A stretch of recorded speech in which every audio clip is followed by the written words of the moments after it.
আসসালামু আলাইকুম। প্রিয় দর্শক, অন্য মঞ্চের আজকের আলাপচারিতায় আপনাদের সকলকে স্বাগত জানাচ্ছি। আজ আমাদের সঙ্গে উপস্থিত রয়েছেন নদী রক্ষা কমিশনের সাবেক চেয়ারম্যান ডক্টর মঞ্জুর আহমেদ চৌধুরী। ডক্টর মঞ্জুর আহমেদ চৌধুরী, আপনাকে আমাদের এই অনুষ্ঠানে স্বাগত জানাচ্ছি। ধন্যবাদ। হ্যাঁ, জনাব মঞ্জুর আহমেদ চৌধুরী, আমি আজকে আসলে আপনার সঙ্গে আলোচনাটা শুরু করার আগেই আমার একটা চিন্তা ছিল যে আপনাকে আমি জিজ্ঞাসা করব, আপনার কাছে জানতে চাইবো যে বাংলাদেশের সামগ্রিকভাবে বর্তমানে যে পরিস্থিতি বিরাজ করছে এটাকে আপনি কিভাবে দেখছেন। কিন্তু আপনার সঙ্গে আলোচনা শুরুর একটু আগে আমি অনলাইনে আহ, নোবেল বিজয়ী, অর্থনীতিতে নোবেল বিজয়ী অমর্ত্য সেনের একটা ইন্টারভিউ দেখলাম এবং সেই ইন্টারভিউ অনেক কথা উনি বলেছেন। উনি এক জায়গায় উনি মানে ওই ইন্টারভিউটা শিরোনাম করা হয়েছে, যে পত্রিকায় আমি দেখেছি তারা শিরোনাম করেছে, আমি বাংলাদেশ নিয়ে উদ্বিগ্ন তবে আশাহীন নই। এই হলো অমর্ত্য সেনের বক্তব্য। তো আশা তো সবাই দেখে, সমুদ্রে পড়ে গেলেও তো খড়কুটো দেখলেও আশা করে, কিন্তু উদ্বেগটা আমাকে স্পর্শ করেছে যে উনিও উদ্বিগ্ন আমাদের দেশ নিয়ে। আপনি কি, আপনিও কি উদ্বিগ্ন নাকি প্রচন্ড আশাবাদী? না, আশাবাদী তো আমরা আমাদের থাকতেই হবে, বাধ্যতামূলক। আশাবাদী না হলে তো আমাদের চলবে না। তবে আমি উদ্বিগ্ন এবং আমি অনেক ক্ষেত্রেই হতাশ এবং আমি চিন্তা যুক্ত অন্যান্য আহ, বাংলাদেশের অন্যান্য নাগরিকের মতো। শুধু উদ্বিগ্নই না, আমাদের সামনে একটা বড় ধরনের ঝড়-ঝাপটা আছে, এইটা ভেবে আমি খুবই চিন্তিত। তার যদি আপনি জানতে চান যে কেন চিন্তিত, আহ, কেন উদ্বিগ্ন, তার একটা কারণ হচ্ছে যে আহ, বাংলাদেশে বর্তমানে যে আইন শৃঙ্খলা পরিস্থিতি, যে বিরাজমান পরিস্থিতি, এটা মাৎসন্যয় পরিস্থিতির সমান। এইখানে আপনি দেখেন যে শিক্ষাঙ্গনে একটা নৈরাজ্যকর অবস্থা আহ, চলছে। ব্যবসা বাণিজ্য যেখানেই আমরা শুনি সেখানে ব্যাপকভাবে চাঁদাবাজি হচ্ছে। দুর্নীতির অবস্থা আগের থেকে একটু কমে নাই। এখন ওপেনলি এই একজন অ্যাডভাইজারের কথা শুনলাম, আমি বলি, মোস্তফা আহ, ফারুকী। উনি টাকা দাবি করেছেন এই বাংলা একাডেমির ডিজির কাছ থেকে, উইদাউট এনি লেটার। সেটা নিয়ে উনি রিজাইন করছেন, অর্থাৎ সরাসরি খোলাখুলি আহ, দুর্নীতিতে জড়িয়ে গেছেন। অনেকের কথা শোনা যায় আড়ালে আবডালে। এই পরিপ্রেক্ষিতে গতকাল একটা না, নতুন আমি এখানে মাঝখানে থামাই, এ ব্যাপারে কিন্তু মোস্তফা সরোয়ার ফারুকীও একটা ব্যাখ্যা দিয়েছেন। তো ব্যাখ্যাটা আপনার চোখে পড়েছে কিনা আমি জানি না। আমি ব্যাখ্যা উনি একটা ব্যাখ্যা দিয়েছি, দিয়েছেন। আমি সে ব্যাখ্যা দেখেছি। সে ব্যাখ্যায় আহ, অন্যান্যের মতো আমিও কেউ সন্তুষ্ট না। উনি সেখানে আচ্ছা। বলছেন যে এই ডক্টর ডিজি সাহেব জামিল আহমেদ। সৈয়দ জামিল আহমেদ, আহ, হুম। উনি আহ, সে খাপ খাওয়াতে পারছেন না, সমন্বয় করে চলতে পারছেন না। এটা খুবই একটা ডেঞ্জারাস কথা, যে অন্যান্যদের সাথে সমন্বয় করা মানে কি দুর্নীতি করা। উনি যে টাকা চাইছেন কোন রকমের আহ চিঠি ছাড়া ওখান থেকে একটা প্রজেক্টের জন্য, এটাতে প্রকাশ পায় উনি একেবারে এই সরকারি কর্মকাণ্ড সম্বন্ধে একজন নাবালক না, একজন নালায়েক লোক। অথবা উনি জানেন উনি সেইখানে দুর্নীতি করতে চাইছেন। এটা সম্পূর্ণভাবে দুদকের টেক ওভার করা উচিত এবং ইনভেস্টিগেট করা উচিত। উনি ফোনে কি বলেছেন এবং অন্যান্য জায়গায় উনি দুর্নীতি করছেন কিনা, আহ, ততক্ষণে ততদিনে ওনার রিজাইন করে বাইরে থাকা উচিত, কারণ উনি যাতে প্রভাব বিঘ্নিত না করতে পারেন। কিন্তু এটা তো হবে না, এটা তো হবে না। অর্থাৎ আমরা যে শেখ হাসিনার আমলে যে দুর্নীতির কথা সবসময় শুনতাম, দেখতাম, এখানে আমরা দেখতাম, সেই জিনিসটা কিন্তু এই 6 মাসের মধ্যে এই উপদেষ্টা মন্ডলী রপ্ত করে নিয়েছেন, এই সরকার রপ্ত করে নিয়েছেন। আচ্ছা, আপনি কি আমি খেয়াল যেটা করেছেন, আপনি কি একটা জিনিস খেয়াল করেছেন, দু তিন দিন আগে ট্রান্সপারেন্সি ইন্টারন্যাশনাল বাংলাদেশ, টিআইবির যিনি চেয়ারম্যান আছেন, ইফতেখারুজ্জামান সাহেব, ইফতেখারুজ্জামান। উনিও কিন্তু আপনার এই বৈষম্য বিরোধী ছাত্র আন্দোলনের যারা নাকি নেতা অথবা যারা নাকি ওইভাবে পরিচয় দিচ্ছেন তাদের দুর্নীতির ব্যাপারে কিন্তু উনি প্রকাশ্যে কিছু অভিযোগ তুলেছেন। ওটা কি আপনি চোখে পড়েছিল? হ্যাঁ, আমি এটা দেখেছি শুধু টিআইবি না, অনেকেই এই অভিযোগ তুলছেন। আমি আপনাকে একটা অবভিয়াসলি একটা জিনিস বলি, গতকাল যে আপনার এদের যে এটা হইলো, আহ, নতুন যে দল, জাতীয় নাগরিক পার্টি, জাতীয় জি। নাগরিক পার্টির যে আহ, মানে তারা যে ইনসেপশন, তারা আত্মপ্রকাশ করলেন, সেটা ব্যাপক আয়োজন। সে আয়োজন পরশুদিন। কমপক্ষে পরশুদিন রাইট। ব্যাপক আয়োজন। সেই আয়োজন যদি আপনি দেখেন যে কমপক্ষে 5 কোটি টাকা লাগছে, মিনিমাম মিনিমাম, তারও বেশি। আপনার যে এই এই সিস্টেম যেটা, মানে সাউন্ড সিস্টেমে তো লাখ লাখ টাকা লাগে, 50, 60, 70 লাখ টাকা লেগে যায়। সেটা করতে পারে, নতুন ভাবে করছেন, তাদের জনসমর্থন আছেন। কিন্তু এই টাকাটার উৎস কি, যেটা আপনিও অনেকবার বলেছেন, শুধু আপনি না, অনেকেই, টাকাটার উৎস কি? আমরা জানি যে জাতীয় পার্টি বলেন, বিএনপি বলেন, আওয়ামী লীগ বলেন, তারা এই ধরনের অনুষ্ঠান করছে, টাকার উৎস তাদের কাছে কেউ জানতে চায় নাই। আমরা এদের কাছে কেন জানতে চাচ্ছি? কারণ এরা হচ্ছে একটা নতুন দল, এরা একটা অসাধারণ কাজ করছেন। যারা এই এই ধরনের কাজকর্ম যারা করছে, তাদেরকে তারা উৎখাত করে দিয়েছেন। তারা স্বচ্ছ থাকবেন, তাদের ভিতরে স্বচ্ছতা আমরা আশা করি। এবং সবচেয়ে বেশি যে এই নতুন দলটা, এই নতুন এই যে তরুণদের কাছ থেকে আমার প্রত্যাশা ছিল যে তারা বাংলাদেশের থেকে দুর্নীতি, অনিয়ম, তারপরে আপনার এই যে এই দুঃশাসন, দুর্নীতি, এগুলির বিরুদ্ধে ব্যাপক একটা অভিযান, ব্যাপক একটা প্রচারণা, ব্যাপক একটা ক্যাম্পেইন চালাবে। সেই ক্যাম্পেইনে বাংলাদেশ বিশুদ্ধ হবে, পরিশুদ্ধিত হবে। সেই পরিশুদ্ধিত পরিস্থিতিতে নির্বাচন হবে। সেই নির্বাচন হবে আপনার স্বচ্ছ, ফ্রি, ফেয়ার, দুর্নীতিমুক্ত। সবাই বলে নির্বাচনে তো দুর্নীতি হয়, টাকা দেয়া হয়, টাকা দিয়ে ভোট কেনা হয়, বিভিন্ন লেভেলের দুর্নীতি হয়। সেই দুর্নীতিমুক্ত একটা ইলেকশন হবে। তাতে যে দল আসবে, সেই দল বাংলাদেশকে নতুন ধাপে নিয়ে যাবে। আমরা যে ক্লেদাক্ত পরিবেশের এই দেখলাম, শুধু যে গত 16 বছর তা না, তার আগের থেকে আমরা দেখেছি যে দুর্নীতি কুরে কুরে খাচ্ছে, এটা একটা ক্যান্সারের মতো হয়ে গেছে। তার বিরুদ্ধে কোনো কথা নাই। এখন এই যে তারা এই আপনার এই অনুষ্ঠানটা করলো, এর টাকার সোর্স কিন্তু তারা বলছে না। আপনি বলেছেন, আপনার মতো আরো অনেকেই যারা সোশ্যাল মিডিয়াতে মানে কথা বলেছেন, আমিও এখন বলতেছি, কিন্তু আচ্ছা, এরা আরেকটা তো জিনিস আপনি কোনো আমাকে এই উত্তর কথাটা দেয় একটু না। বলেন, আমার আমার এই ব্যাপার নিয়ে আমার মনে একটা প্রশ্ন আসছে যে এত জাঁকজমকপূর্ণ সমাবেশ না করলে কি চলতো না?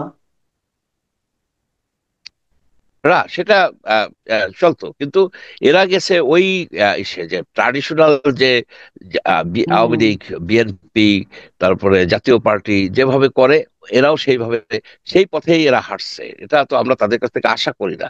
এখানে যদি তারা সাধারণভাবে অনুষ্ঠানটা করতেন, এবং তাতে যে টাকা লাগে সেই টাকা যদি স্বচ্ছ প্রক্রিয়ায় তারা মানে সংগ্রহ করতেন, আমরা তাকে বাহবা দিতাম। আমরা কিন্তু এই জাঁকজমকপূর্ণ এই কার্পেট বলেন, এটা বলেন, এটা আমরা লাইক করি না। আমরা চাই যে তারা বাংলাদেশকে পরিশুদ্ধ করবেন।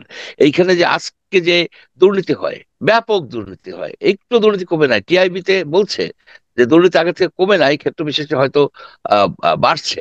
এখন এই জিনিস থেকে আপনি কিভাবে এর থেকে পরিত্রাণ পাবেন, সেইটাই কিন্তু আমাকে মানে চিন্তিত করে, আমাকে ভাবিত করে। আচ্ছা, এমনিতে আপনি এই যেমন দুর্নীতির কথা আপনি যেটা বললেন, সমাজে নিশ্চয়ই নেতিবাচক প্রভাব পড়ছে, আবার চাঁদাবাজিও যাচ্ছে জানা যাচ্ছে। এবং অধিকাংশ ক্ষেত্রে আমি যতটুকু খবর জানি, চাঁদাবাজির সঙ্গে কিন্তু আবার বেশি জড়িত হয়ে পড়েছে বিএনপি দলীয় বিভিন্ন রকম স্থানীয় পর্যায়ের নেতাকর্মীরা। এবং বিএনপি চেষ্টা করছে, তারা বিভিন্ন অনেকে যে বিরুদ্ধে ওনারা আদেশ বহিষ্কার করছে, অনেকের বিরুদ্ধে মামলাও করছে। বিএনপি নিজের লোকের বিরুদ্ধেই নিজেরাই মামলা করছে। তো এখান থেকে এই চাঁদাবাজিগুলি থেকে এখান থেকে কি মুক্তির জন্য বিএনপি যে সমস্ত পদক্ষেপ নিচ্ছে, এই পদক্ষেপগুলিকে কি আপনি পর্যাপ্ত মনে করেন? একবারেই পর্যাপ্ত না। আমাদের মহামারী হয়ে গেছে। আপনার মহামারী কি আপনার এই হোমিওপ্যাথিক ওষুধ দিয়ে কাজ হবে? এটা শুধু বিএনপি পারবে না। প্রথমত বিএনপি চেইন অফ কমান্ড একজন আপনার তারেক রহমান একটা পরিবারতান্ত্রিক পদ্ধতির মাধ্যমে আছে, কিন্তু সেটা তো অনেক দূরের থেকে উনি বলছেন। এখন উনি তো বহিষ্কার করছেন, উনি প্রতিনিয়ত বলছেন, কিন্তু ওনার কথা শুনছে না। এখন উনি দেখতে পারে যে র্যান্ডমলি স্যাম্পলিং করে দেখতে পারে যে কত কিছু বাজার, কিছু হাট ওনার নিজস্ব লোক, যে তাতে দেখবেন যে বেশিরভাগ লোকই কিন্তু বিএনপি, এবং সাথে আওয়ামী লীগ আছে, ফ্রিল্যান্সার আছে, অনেক ক্ষেত্রে সমন্বয়ক নামে আছে। কারণ আমি সমন্বয়কের কথা বলি না কেন, সমন্বয়করা কিন্তু গ্রামে নাই, গ্রামের দিকে সমন্বয়ক এটা নাই, সুতরাং তাদের নামে হয়তো হয়। এবং তাদেরকে আমি এইভাবে বলতে পারি না এই কারণে যে তাদের অস্তিত্বই তো নাই অনেক জায়গায়, আপনি তো জানেন। আহ, কিন্তু বিএনপির অস্তিত্ব সারা বাংলাদেশে আছে, সারা ইসে আছে, ওয়ার্ডে আছে, ওয়ার্ডে ওয়ার্ডে আছে। আর একটা জিনিস কিন্তু লক্ষণীয়, এই কথা বললে অনেকেই ক্ষিপ্ত হয়, যে আমি কিন্তু পত্র পত্রিকা স্ক্যান করে দেখেছি, সেখানে কিন্তু আমি জামাতের নাম পাচ্ছি না। আমাদের যে শিবচরে যে চাঁদাবাজি হয় সেখানে কিন্তু আমি জামাতের কথা শুনি না, আমি খোঁজ নেই, বিভিন্ন জায়গায় আমি খোঁজ নেই। তো জামাত কিন্তু এই চাঁদাবাজির এসে মুক্ত আছে। কিভাবে মুক্ত আছে উই ডোন্ট নো। তারা কিভাবে তাদের রাজনৈতিক মানে কর্মকাণ্ড চালায়, সেখানেও স্বচ্ছতা নাই, কিন্তু চাঁদাবাজি তারা করছে না, এ একটা গুড সাইন হিসেবে বলা যায়। আরেকটা বিষয় হচ্ছে যে আমাদের সরকার কি করতেছে। এখানে পলিটিক্যাল পার্টিকে যদি আমরা বলি যে আপনারা আহ, করেন, আপনারা অ্যাকশন নেন, কিন্তু চাঁদাবাজিটা তো শুধু পলিটিক্যাল অ্যাক্টিভিটিস না, চাঁদাবাজিটা হচ্ছে একটা পার্সোনাল অ্যাক্টিভিটিস। হোক সে তার টাকার অভাবে হোক বা নিজস্ব লোভের কারণে হোক, সেগুলিকে কিন্তু এই পলিটিক্যাল রেটরিক দিয়ে বন্ধ করা যায় নাই, বন্ধ হয় নাই। আওয়ামী লীগ আমলেও হয় নাই। আওয়ামী লীগ আমলে যদিও শেষ পর্যন্ত চাঁদাবাজিকে এক ধরনের উৎসাহিত করা হয়েছে, বলা হয়েছে যে আমরা লুটে পুটে খাবো, এরকম এরকম বক্তৃতা দিছে, আমরা সরকারে আছি আমরা। আমি সেই শুনেছি যে চাঁদাবাজির পক্ষে জোরালো মাইকে বক্তৃতা দিচ্ছেন সেই ব্যক্তি, কিন্তু তার পদ হারান নাই, কিন্তু তার পদ কিন্তু হারান হুম। নাই। 400 কোটি টাকার পিয়ন, তাকে কিন্তু সেটা ফৌজদারি অপরাধ, তাকে কিন্তু তৎকালীন প্রধানমন্ত্রী শেখ আচ্ছা, হাসিনা এখন কথা শুধুমাত্র। হলো কি, আমি এখানে একটু থামাচ্ছি। এখন কথা হলো কি, যেগুলি চলছে, আপনি তো সমাজে যে অস্থিরতা এবং যেগুলি দেখে আপনিও উদ্বিগ্ন হচ্ছেন সেগুলি বলছেন, বাট এখান থেকে মুক্তির উপায় কি? মানে সরকারের কি কোনো ভূমিকা নাই? সরকার কি করছে আপনার মনে হয়? কি সরকারের কাজকর্ম যেগুলি করছে এগুলো থামানোর জন্য অথবা একটা সুবাতাস বইয়ে দেওয়ার জন্য, সেটা কি সরকার পারছে? যদি এটা না পারে তাহলে দেশের অবস্থা তাহলে কোন দিকে যাচ্ছে? শোনেন, এইখানে যে সরকার, ডক্টর ইউনূসের সরকার এবং তার যে অ্যাডভাইজাররা, তারা এটা খুব একটা চেষ্টাও করছেন না। চেষ্টা করে যদি ফেল করলেও আমরা বলতে পারতাম যে না, তাদের চেষ্টাও করছেন না। আপনার এই যে অ্যাডভাইজার গুলি তারা কিন্তু মানে তাদের কুম্ভকর্ণের ঘুম ভাঙে না। একজনের ঘুম ভাঙছে রাত্রি 3:30টার সময়, সে ওইখানে আপনার দুঃস্বপ্ন দেখে হোক যেভাবেই হোক, সে কিন্তু একটা প্রেস কনফারেন্স করতে গেছে। শুনলাম যে 4 জন সাংবাদিক আবার এই ছিনতাইকারীর কবলেও পড়ছিল সেই রাত্রে। একটা উদ্ভট, একটা মানে পাগলাটে কর্মকাণ্ড আহ, হচ্ছে এইখানে। আরেকটা বিষয় যে সরকার, এই সরকারটা হচ্ছে একটা নির্দলীয় নিরপেক্ষ সরকার, তার আন্ডারে ইলেকশন হওয়ার কথা, অর্থাৎ তারা কেউ ইলেকশনে পার্টিসিপেট করবে না। এখন এই এই যে যে একটা নতুন পার্টি হয়েছে, পার্টিটা হচ্ছে ডক্টর মোহাম্মদ ইউনূসের প্রেরণায়, ওনার প্রেরণায় কিন্তু এই পার্টিটা হয়েছে। সে পার্টিটাকে অনেকে কিংস পার্টি বলছে।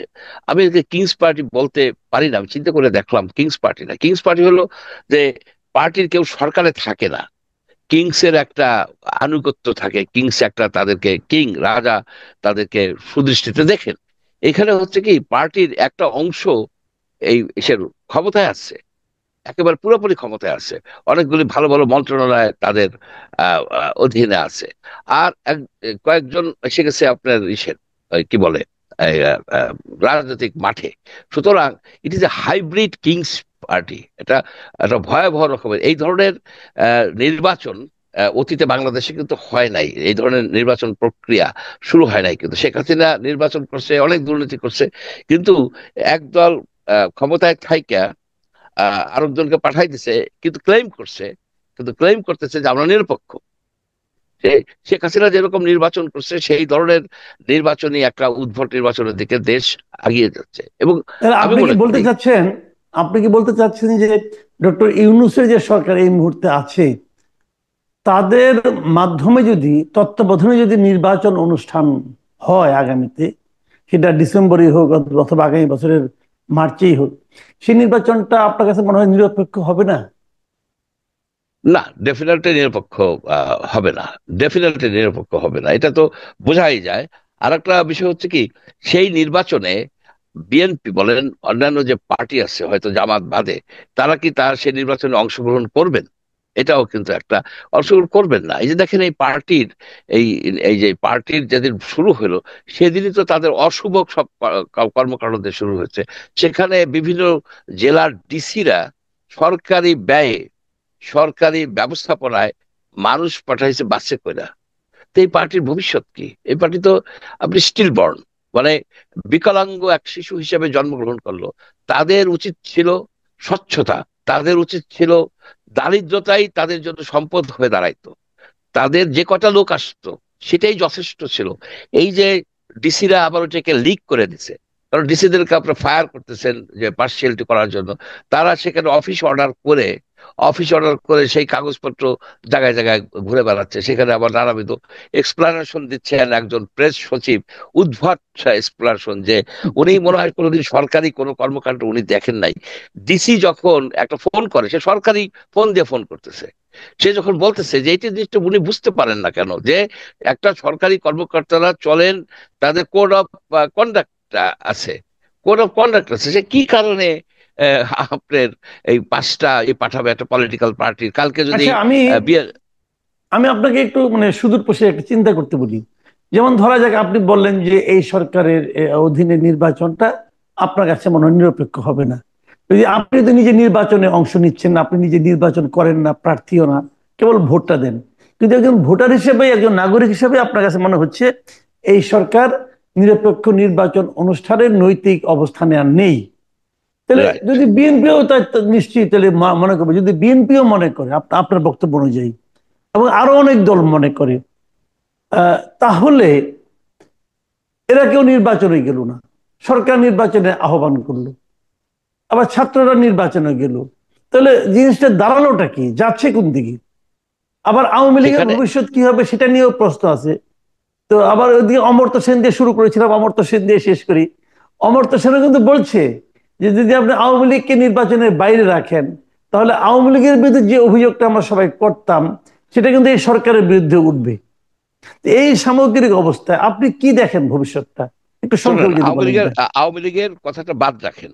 আওয়ামী লীগ যেসব দুষ্কর্ম করছে, তাকে যদি নির্বাচন থেকে বাদও দিয়ে দেয়, যে জনগণ কিন্তু খুব যে খুব কান্নাকাটি করবে তা না। এটাও ঠিক যে আওয়ামী লীগ বহু হুম। দুষ্কর্ম করছে। তারা অলরেডি বিক্রি হয়ে যাচ্ছে বিভিন্ন, তাদের নৈতিকতাহীন হয়ে গেছে এই পলিটিক্যাল। আওয়ামী লীগের যে দলীয় যারা দলে ছিল, দলের মানে আহ, আহ, মানে পোস্টে ছিল, কমিটিতে হুম। ছিল, এই হুম। লোকগুলি হইতেছে প্রায় 25 লক্ষ। এই লোকগুলি বহু রকমের অপরাধ করছে। এদেরকে অ্যাকচুয়ালি রাজনীতির বাইরে রাখা উচিত 5-10 বছরের জন্য, তারা যেন কোনো ইলেকশন করতে না পারে।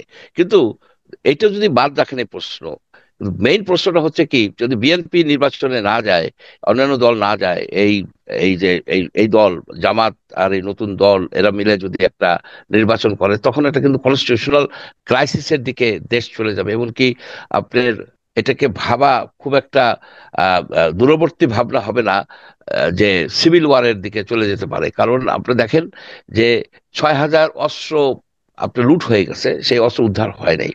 আওয়ামী লীগের যারা এমপি বলেন, আপনার মন্ত্রী বলেন, আহ, উপজেলা চেয়ারম্যান বলেন, পৌরসভার চেয়ারম্যান বলেন, এদের কিন্তু প্রচুর অস্ত্র। এক একজনের 10টা 12টা করে অস্ত্র, তাদের ড্রাইভারের নামে অস্ত্র, তারা 3টে করে অস্ত্র।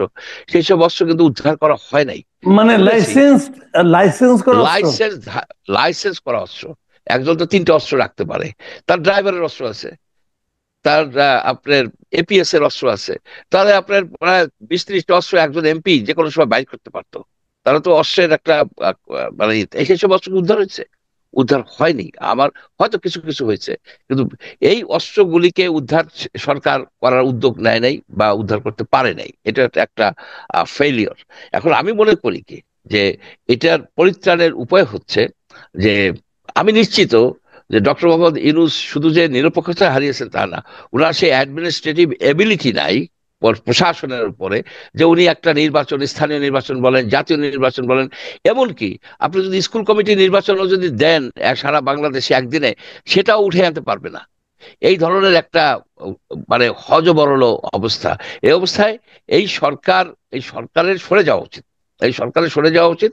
আর একটা সরকার গঠন করা উচিত, শক্ত শক্ত সামর্থ্য আপনার প্র্যাকটিক্যাল লোকজন নিয়ে পেছনে। আপনার ডেফিনেটলি এই ধরনের সিচুয়েশনে তো সশস্ত্র বাহিনী সহযোগিতা লাগে। সশস্ত্র বাহিনীর সহযোগিতায় নতুন একটা সরকার আসুক। সেই সরকারের মেইন উদ্দেশ্যই হবে ইমিডিয়েটলি ল অ্যান্ড অর্ডার অবস্থার সিচুয়েশনকে আপনার একটা অ্যাকসেপ্টেবল, একটা গ্রহণযোগ্য জি, বার্তায় আপনি নিয়ে আসা। তারপরে যেটা হলো যে আপনার এই অনেক ধন্যবাদ চাঁদাবাজি। ডক্টর মঞ্জুর আহমেদ চৌধুরী। আসলে অনেকক্ষণ হয়ে গেছে, লম্বা হয়ে গেছে অনুষ্ঠান। আজকে আর আমরা আলাপ বাড়াবো না। আমরা এরপর আরেকদিন আপনার সঙ্গে বসবো, আপনার সঙ্গে তো আমরা নিয়মিতই বসি। আমার দর্শকরাও আপনার ধন্যবাদ। কে প্রচুর দেখতে চায়, কথা শুনতে চায়। কাজে আগামীতে আবার দেখা হবে, আবার কথা হবে। প্রিয় দর্শক, আপনারা শুনলেন ডক্টর মঞ্জুর আহমেদ চৌধুরীর বক্তব্য, এবং শেষ দিকে উনি একটা নিষ্ঠুর প্রস্তাব দিয়েছেন। উনি এই সরকারকে সরে যেতে বলেছেন। আমার মাঝে মাঝে খারাপ লাগে, এই সরকারের অধিকাংশ উপদেষ্টা হচ্ছেন বয়োজ্যেষ্ঠ, বয়স্ক, খুবই প্রবীণ। এই যে উনি সরে যেতে বললেন, এই যে নিষ্ঠুর একটা প্রস্তাব দিলেন, এতে ওনারা মাইন্ড করবেন না, ওনারা তো দুঃখ পাবেন। এই বয়স্ক লোকদের উনি দুঃখ দিতে চান। আপনাদের কি মতামত সেটাও আপনারা জানান। আজ এ পর্যন্তই। আল্লাহ হাফিজ।